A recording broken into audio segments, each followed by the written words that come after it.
మీరు కొత్తగా business start చేయాలనుకుంటున్నారా? మార్చ్ 16-17 హైటెక్స్ లో ఫ్రాన్సెస్ ఇండియా బిగ్గెస్ట్ ఫ్రో ఎక్స్పో.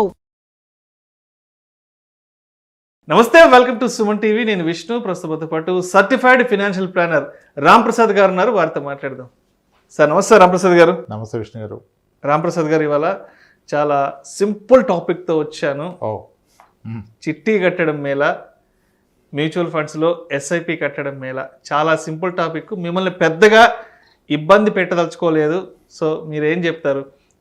చిట్టి వర్సెస్ సిస్టమాటిక్ ఇన్వెస్ట్మెంట్ ప్లాన్ రెండు మంచివండి. అసలు ఫైనాన్షియల్ ప్రొడక్ట్స్లో ఇది చెడ్డ ప్రోడక్ట్ అనేది లేదు. ఫస్ట్ ఆఫ్ ఆల్ ప్రతిట్లో ఒక రిస్క్ ఉంటుంది. చిట్టీలో ఉండే రిస్క్ చిట్టీలో ఉంటుంది, ఎస్ఐపిలో ఉండే రిస్క్ ఎస్ఐపి ఉంటుంది. సో అంటే ఎస్ఐపి అయితే రెగ్యులేటెడ్, సెబీ రెగ్యులేటెడ్ బాగుంటుంది అంటారు, కానీ అలా కాదు. చిట్ అనేది కూడా మేలే మన అవసరాల రీత్యా. చిట్ ఎవరికంటే ఇప్పుడు అనార్గనైజ్ సెక్టర్లో ఉంటారు, వాళ్ళకి బయట బ్యాంక్ లోన్స్ రావు కాబట్టి వాళ్ళకి చిట్టి కరెక్ట్. బయట బ్యాంక్ లోన్స్ రావు, అప్పు తీసుకున్న ఎక్కువ వడ్డీలో వస్తుంది. ₹2 వడ్డీ, ₹3 వడ్డీ అంటారు. సో అటువంటి వాళ్ళు చిట్టి తీసుకోవడం కరెక్ట్. ఇంకోటి, చిట్టి టెన్యూర్ ఎంత ఉంటుంది? టిపికల్గా 20-25 నెలలు ఉంటుంది. 20-25 నెలలు పెట్టుబడి పెట్టి ఆ డబ్బు వాడుకోవాలంటే డెఫినెట్గా చిట్టీయే బెస్ట్. ఎస్ఐపి కరెక్ట్ కాదు. ఎందుకంటే మనం ఎప్పుడు ఎస్ఐపి మాట్లాడినా మోస్ట్లీ మాట్లాడేది ఈక్విటీ ఎస్ఐపి, ఈక్విటీ స్కీమ్స్లో. ఈక్విటీ స్కీమ్స్లో అవుట్కమ్ ఏముంటుంది అంటే 20-25 మంత్స్లో మేబీ నెగిటివ్ ఉండొచ్చు, పాజిటివ్ ఉండొచ్చు. వర్కౌట్ కాదు అసలు. 20% నెగిటివ్ కూడా ఉండొచ్చు.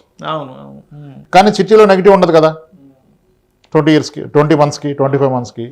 కాబట్టి 20 నెలలు 25 నెలల్లో కనుక మీ అవసరం ఉంటే డెఫినెట్గా ఈక్విటీ మ్యూచువల్ ఫండ్ రైట్ కాదు. ఏదర్ లంసమ్ అయినా రైట్ కాదు, ఎస్ఐపి అయినా రైట్ కాదు. అంటే మంత్లీ పెట్టినా. ఇప్పుడు చిట్టి ఏంటంటే మంత్లీ పెట్టుకుంటాం. సో అనార్గనైజ్ సెక్టర్లో ఉన్న వాళ్ళు మంత్లీ వాళ్ళకి వచ్చిన ఇన్కమ్ రోజు పక్కన పెట్టేసుకుని ఆ చిట్టీలో కట్టుకుంటారు. ఆ వచ్చిన మొత్తంగా వచ్చిందని అక్కడ వరకు పెట్టుబడి పెట్టుకుంటారు. సో వాళ్ళ వరకు చిట్టీనే కరెక్ట్. ఇప్పుడు ఆర్గనైజ్ సెక్టర్లో ఉండి కూడా ఫైనాన్షియల్ ఇండిసిప్లిన్ వలన అప్పులు పాలైపోయిన వ్యక్తి ఇప్పుడు క్రెడిట్ కార్డు మీద మినిమం బ్యాలెన్స్లు కట్టేస్తున్నాడు. క్రెడిట్ కార్డు మినిమం బ్యాలెన్స్ అంటే ఆల్మోస్ట్ 45-50% యాన్యువల్ ఇంట్రెస్ట్ లాగేస్తాడు వాడు. ఇక ఇది మినిమం బ్యాలెన్స్ ఉంది కాబట్టి లోన్ ఏది రావట్లా, సిబిల్ పోయింది, తగ్గిపోయింది. అప్పుడు అతను కూడా చిట్టి కట్టచ్చు. ఎందుకు? చిట్టి కట్టి ముందుగా పాడుకుంటే అంటే మీరు ఒక 15%-18% ఇంట్రెస్ట్ కడతారు. కానీ ఈ చిట్టి కట్టి పాడుకున్న పైసల వలన మీరు 45% కడుతున్న క్రెడిట్ కార్డు క్లోజ్ చేయగలిగితే దట్ ఈస్ గుడ్. మీకు అర్థమైంది కదా లాజిక్? అప్పులు పాలైపోయిన వ్యక్తి, అధిక వడ్డీలు కడుతున్న వ్యక్తి, మీకు అవకాశం ఉంటే, ఎందుకంటే చిట్టీల్లో మీకు క్రెడిబిలిటీ, చిట్టి ఆర్గనైజర్ మీకు తెలిస్తే ఇస్తాడు, తెలియకపోతే షూరిటీ అడుగుతాడు. ఇక్కడ కూడా మనం అన్రిజిస్టర్డ్ చిట్టి. రిజిస్టర్డ్ చిట్టి అయితే మళ్ళీ మీకు ప్రాబ్లం, షూరిటీలు కావాలి. అన్రిజిస్టర్డ్ చిట్టి అయితే మిమ్మల్ని అమ్మితే ఇచ్చేస్తారు. సో మీకు చిట్టి ఇవ్వగలిగిన వ్యక్తి ఉంటే కట్టుకోండి. అలానే రిస్క్ లేదా చిట్టీలు అంటే ఉండొచ్చు. ఏం రిస్క్? డిఫాల్ట్ అవుతుంది. ఆ చిట్టి అదే బిజినెస్ ఒకసారి అర్థం చేసుకోవాలి. చిట్టి ఏంటంటే బిజినెస్. ఒక 20 మంది గ్రూప్గా ఫామ్ అయినప్పుడు ఆ గ్రూప్లో ఎవరికైతే అవసరం ఉందో వాళ్ళు లాస్కి పాడుకుంటే వాళ్ళ లాస్ని అందరూ పంచుకుంటారు.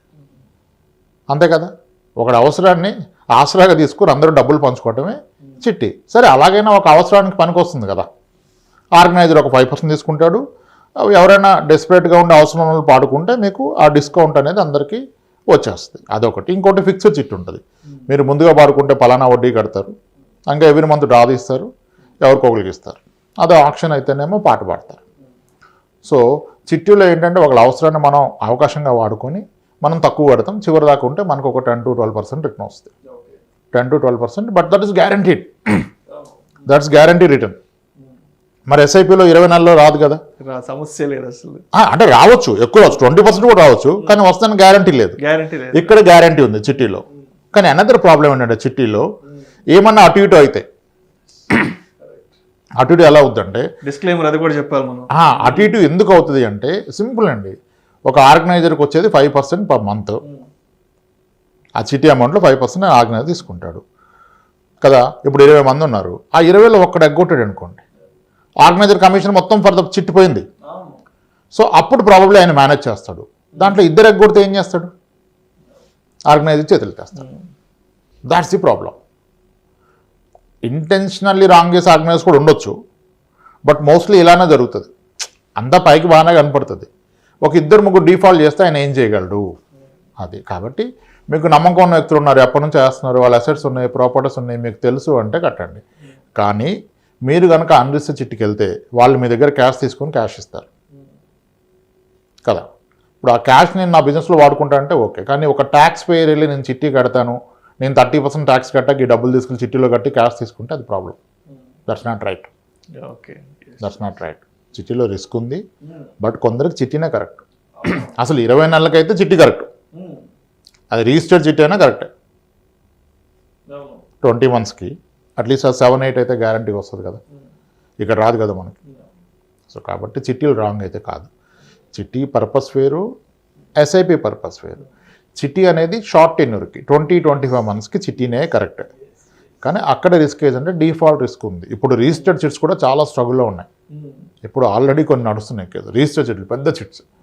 వాళ్ళు మీడియా ముందుకు వచ్చారు, చెప్పేశారు, అన్ని బ్రాంచ్లు ఓపెన్, కలెక్షన్ వచ్చాక ఇస్తాడు, కోర్టులో కేసులు ఫైల్ అయిపోయినాయి, నడుస్తున్న చిట్స్ చాలా ఉన్నాయి. ఆ రిస్క్ ఉంటుంది. కానీ టెన్యూర్ పరంగా 25 monthsకి 3 years లోపు అయితే మ్యూచువల్ ఫండ్ ఎస్ఐపి కరెక్ట్ కాదు, చిట్టీనే కరెక్ట్. ఆ చిట్టీలో మీరు కేర్ఫుల్గా కట్టండి. లేదా ఇనిషియల్గా చెప్పిన విధంగా ఆ పరమైన ఇబ్బందులు ఉన్నాయి, ఎక్కువ వడ్డీలు కట్టే అప్పులు ఉన్నాయి, తక్కువ వడ్డీలో చిట్టీలో పాడుకోవచ్చు అంటే మీరు చిట్టీకి వెళ్ళిపోండి. చిట్టీ ఈజ్ ఆల్సో రైట్. అంతే, ఇక్కడ బ్యాడ్ ప్రొడక్ట్ ఏది లేదు. దేని అడ్వాంటేజెస్ దానికి ఉంది. కాకపోతే దాంట్లో ఉన్న లాభ నష్టాలు ఏంటనేది మనం ముందే బేరీజ్ వేసుకోవాలి. లాభ నష్టాలు మన అవసరాలు. లాభం నష్టం కూడా కాదు, ముందు అవసరం. ఇది నాకు సొల్యూషన్ అనుకుంటే దీనికి వెళ్ళిపోవచ్చు. అలా కాదు, తెలిసినోడు ఉన్నాడు, వేస్తున్నాడు, నేను పెడతాను అంటే పర్పస్లెస్. అవసరం లేదు, పెడతాను, వస్తే ఏదో ఒకటి చేస్తాంటే అనవసరం. అది వస్తే ఏదో అవసరం క్లియర్గా తెలిస్తే దాని నిమిత్తం పెట్టుకోండి. ముందైతే కడదాము, డబ్బులు ఎక్స్ట్రా ఉన్నాయి కదా, చిట్టి కడదాం, వచ్చాక ఏదో చేద్దామంటే రాంగ్ ఇన్వెస్ట్మెంట్ అవుతుంది తర్వాత కూడా. ఎస్ఐపి గురించి ఇంకొంచెం డీటెయిల్గా వెళ్దాం. అంటే ఏంటి మీ ఉద్దేశం అంటే ఎస్ఐపి గురించి డీటెయిల్గా అంటే ఇప్పుడు చిట్టికి సంబంధించి చాలా డీటెయిల్డ్గా మాట్లాడుకున్నాం. ఎస్ఐపికి సంబంధించి కూడా దాని టెన్యూర్ గురించి, అండ్ ఎస్ఐపిలో మనకి ఎలాంటి స్కీమ్స్ పనికి వస్తాయి, అండ్ ఎలాంటి రైట్ ప్రోడక్ట్ని సెలెక్ట్ చేసుకోవాలి కూడా, దాని గురించి కూడా ఇంకొంచెం ఎలాబరేట్గా మాట్లాడుకుందాం. సార్, ఎస్ఐపిలో మీకు హ్యూజ్ కేటగిరీస్ ఉన్నాయి, వస్తున్నాయి కొత్తగా. అవును. ఇప్పుడు ఎక్కువ మంది మాట్లాడేది రిటర్న్ చూపించాలంటే మనకి స్మాల్ క్యాప్ ఫండ్స్ మాట్లాడుకోవచ్చు. లాస్ట్ 10 years రిటర్న్ 20-23 అవి స్టాండర్డ్ కాదు. ఇప్పుడు small cap return last 10 years 20 మాడుతున్నారు, కానీ versus small cap mid cap చూస్తే లాస్ట్ 15 years రిటర్న్స్లో స్మాల్ క్యాప్స్ కన్నా మిడ్ క్యాప్సే ఎక్కువ ఇచ్చాయి. ఓకే, ఇండెక్స్ ఫండ్లు బాగుంటాయని అంటున్నారు, కానీ ఇండెక్స్ బాగుంటుంది, ఈటీఎఫ్ బాగుంటుంది అంటున్నారు, కానీ మీరు any mid cap fund are flexi cap or multi cap, earlier multi cap, flexi cap లేదు చూసుకుంటే, even including hybrid equity funds like multi assets funds, hybrid equity funds 15-20 years return చూసినట్లయితే అవి కూడా 19, 20, 23 ఇచ్చినాయి. మరి ఆ పీరియడ్లో సెన్సెక్స్ ఇవ్వాల, ఆ పీరియడ్లో సెన్సెక్స్ మీకు అంత రిటర్న్ ఇవ్వాల, 15% ఇచ్చింది factoring dividends. And active manager funds have given a better return. అది కూడా ప్యూర్ ఈక్విటీ కాదు, హైబ్రిడ్ ఫండ్స్.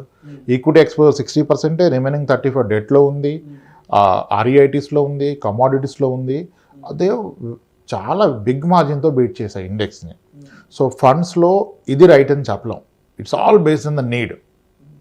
సెక్టరల్ ఫండ్స్ ఉన్నాయి, అద్భుతంగా ఇస్తున్నాయి. ఇప్పుడు మనం స్పెల్ అవుట్ చేస్తే అది కొనేస్తారు, దట్స్ రాంగ్. స్పెల్ అవుట్ చేస్తే కరెక్ట్ కొనేస్తారు అంటే ఇది నిజమే, చెక్ చేస్తే అది నిజం అనిపిస్తుంది. నిజం అంటే ఎక్కువ వచ్చింది అనుకుంటారు, అది కాదు.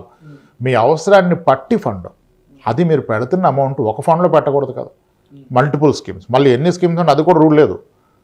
మీకు ఎన్ని రిక్వైర్మెంట్స్ ఉన్నాయి వాటిని బట్టి కదా. సో నా ఒపీనియన్ ఒకటి ఉండొచ్చు, వేరే వాళ్ళ ఒపీనియన్ మేబీ వాళ్ళు కూడా రైట్ కావచ్చు. మనం 5-6 స్కీమ్స్ బియాండ్ ఈక్విటీలో ఎస్ఐపికి వెళ్ళకూడదని నాదొక feeling. I use certain strategies. అంటే ఆ 5-6 కూడా ఫ్రమ్ 5-6 డిఫరెంట్ ఏఎంసీస్ తీసుకుంటా. ఏఎంసీ స్పెసిఫిక్ రిస్క్ వద్దు, కేటగిరీ కూడా అన్ని కవర్ చేసే ప్రయత్నం చేస్తాం. That is again based on the need. So కొన్నిసార్లు ఒక సెక్టర్లో ఆపర్చునిటీ కనపడుతుంది. ఇప్పుడు మనకి స్టాక్స్ గురించి అయితే మాట్లాడడానికి హ్యూజ్ సబ్జెక్ట్ ఉంటుంది. డివిడెంట్ డీల్ స్టాక్స్ కొనని అంటారు కదా, డివిడెంట్ ఫండ్స్ ఉన్నాయి, ఆ స్టాక్స్ అయితే ఫండ్ మేనేజర్ ఉంటాడు కదా. డివిడెంట్ ఫండ్స్ అంటే డివిడెంట్ డీలింగ్ స్టాక్స్ కొంటాడు. There are hybrid funds which are very successfully giving 9% dividend for the last 3-4 years. 9% per year dividend in spite that capital పెరిగింది, NAV పెరిగింది. There are funds, ప్రతి requirement బట్టి funds. ఇప్పుడు ఎన్ని funds ఉన్నాయి, ఎన్ని categories ఉన్నాయి, that is of no use కదా. నా అవసరానికి ఏ కేటగిరీ కరెక్ట్ అనేది ఇంపార్టెంట్. సో అయితే ఇప్పుడు మ్యూచువల్ ఫండ్ ఇన్వెస్ట్మెంట్స్లో అంటే మనం ఒక ఎస్ఐపి చేస్తున్నప్పుడు దాని మీద కంప్లీట్ రిటర్న్స్ తీసుకోవాలి అంటే కనీసం ఎన్ని సంవత్సరాల టెన్యూర్ మనం మినిమం స్టే చేయాలి అంటారు? ఐసే 8 years. 8 years. 8 years. Equity mutual ఫండ్కి 8 years. Yes it's not 3-4 years. Maybe ఉండొచ్చు ప్రాఫిట్ 3-4 yearsలో ఉండదని కాదు. 3 yearsలో డబ్బులు ఇచ్చిన ఫండ్స్ కూడా ఉన్నాయి. 1 yearలో 180% ఇచ్చిన ఫండ్ ఉంది, 300% ఇచ్చిన ఫండ్ ఉంది. ఆ ఫండ్స్ గురించి మాట్లాడడం కూడా తప్పే. ఇప్పుడు 1 yearలో ఒక స్థలం కొంటే 3 రెట్లు పెరిగిన స్థలాలు ఉండొచ్చు, సన్నగా డెవలప్మెంట్ వచ్చు. అలాగే ఫండ్ ఉండొచ్చు. ఈ రెండు కరెక్ట్ కాదు. ఎందుకంటే ఇదే రిటర్న్ మళ్ళీ రిపీట్ అవ్వదు కదా. 1 yearలో డబుల్ అయితే ఎవ్రీ ఇయర్ డబుల్ అవుతుందా? ఎవ్రీ ఇయర్ డబుల్ అయితే 5 లక్షలు పెట్టినట్టు కూడా అమ్మనే అవుతాడు. అలా కాదు. So it's all purely based on need sir. జబ్బు తెలిస్తే మెడిసిన్ అంతే. ఏ మెడిసిన్ మంచిదని అనడం తప్పు. ముందు జబ్బు ఏదో కనుక్కోవాలి, దానికి ప్రాపర్ డయాగ్నోసిస్ చేయాలి, అప్పుడు మెడిసిన్ తీసుకోవాలి. కానీ ఏ మెడిసిన్ మంచిది అంటే దేనికి medicine? Same is the case with funds. Funds are very complicated. అంత ఈజీ కాదు. చాలా ఉన్నాయి, అందరికీ తెలుసు. నాకు కంప్లీట్ నాలెడ్జ్ లేదు మ్యూచువల్ ఫండ్స్ మీద. I don't have full knowledge on mutual funds. ఎందుకంటే కొత్తగా ఎన్నో రెగ్యులేషన్స్ మారుతున్నాయి, డిఫరెంట్ కేటగిరీస్ వస్తున్నాయి.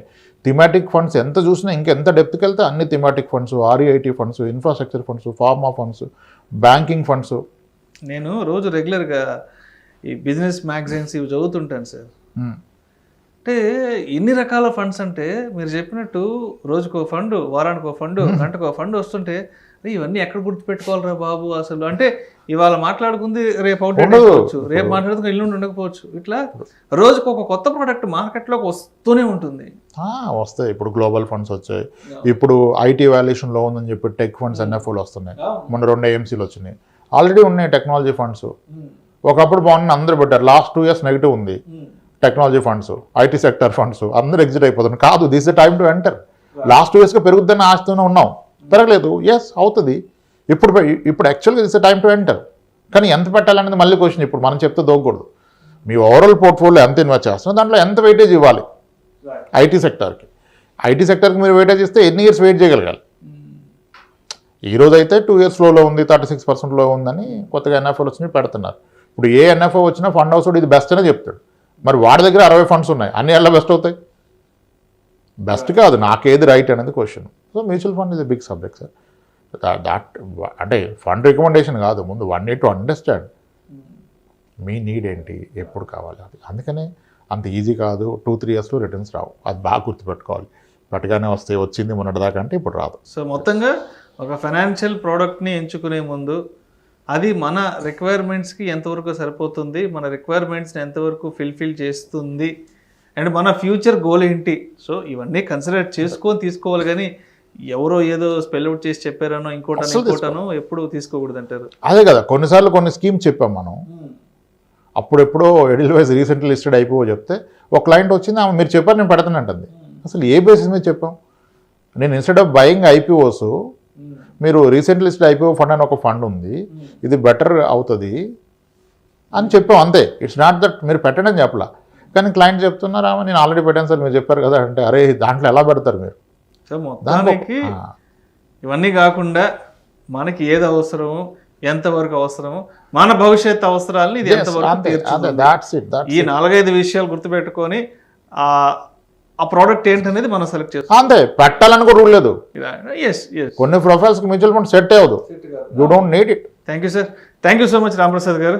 రైట్ అండి. చిట్టి వర్సెస్ ఎస్ఐపి చాలా డీటెయిల్డ్గా, చాలా క్రిస్టల్ క్లియర్గా, ఒక లేమ్యాన్కి కూడా అర్థమయ్యే విధంగా చాలా సింపుల్ వేలో ఎక్స్ప్లెయిన్ చేశారు. Thank you so much sir. Right, thanks.